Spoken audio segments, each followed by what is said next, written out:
ఈ రోజు భారత ప్రభుత్వం ముగ్గురు విశిష్టమైన వ్యక్తులకి భారత రత్న అందివ్వడం జరిగింది. వారే చౌదరి చరణ్ సింగ్ గారు, ఎంఎస్ స్వామినాథన్ గారు మరియు పివి నరసింహారావు గారు.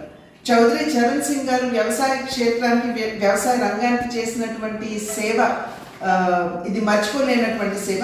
అదేవిధంగా ఎంఎస్ స్వామినాథన్ గారు ఆహార కొరతతో బాధపడుతున్నటువంటి దేశానికి 1965 ఆ ప్రాంతంలో ఆహార భద్రతని కల్పించే దిశగా ఏదైతే హరిత విప్లవం అని చెప్పి మనం అనేక సందర్భాల్లో చెప్పుకుంటూ ఉంటాము, ఆ హరిత విప్లవాన్ని తీసుకుని వచ్చినటువంటి వారిలో ప్రముఖులు, ప్రథములు వారు.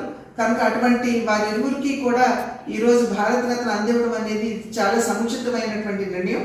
అదేవిధంగా పివి నరసింహారావు గారు తెలుగువారి ముద్దుబిడ్డ. వారు ప్రధానిగా ఉన్నటువంటి సందర్భంలో వారు ప్రవేశపెట్టినటువంటి ఆర్థిక సంస్కరణలు ఏవైతే ఉన్నాయో ఈ రోజు భారతదేశం ఒక గొప్ప ఆర్థిక శక్తిగా ఎదగడానికి వారు వేసిన పునాదే కారణం అని చెప్పి మనం చెప్పుకోవచ్చు. వారి తదనంతరం, వారు ఉన్నప్పుడు కావచ్చు, వారి తదనంతరం కావచ్చు, వారికి సముచితమైనటువంటి గౌరవాన్ని ఇవ్వకుండా ఏ విధంగా వారిని అవమానపరిచారు మనందరికీ తెలియనటువంటి విషయం కాదు.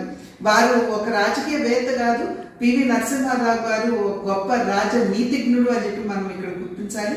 కనుక అటువంటి ముగ్గురు విశిష్టమైనటువంటి వ్యక్తులకి ఇవాళ భారతరత్న నరేంద్ర మోడీ గారి నాయకత్వంలో కేంద్ర ప్రభుత్వం ఇవ్వడం అనేది ఇది ప్రతి ఒక్క భారతీయుడు కూడా స్వాగతించదగ్గ విషయంగా నేను భావిస్తున్నాను.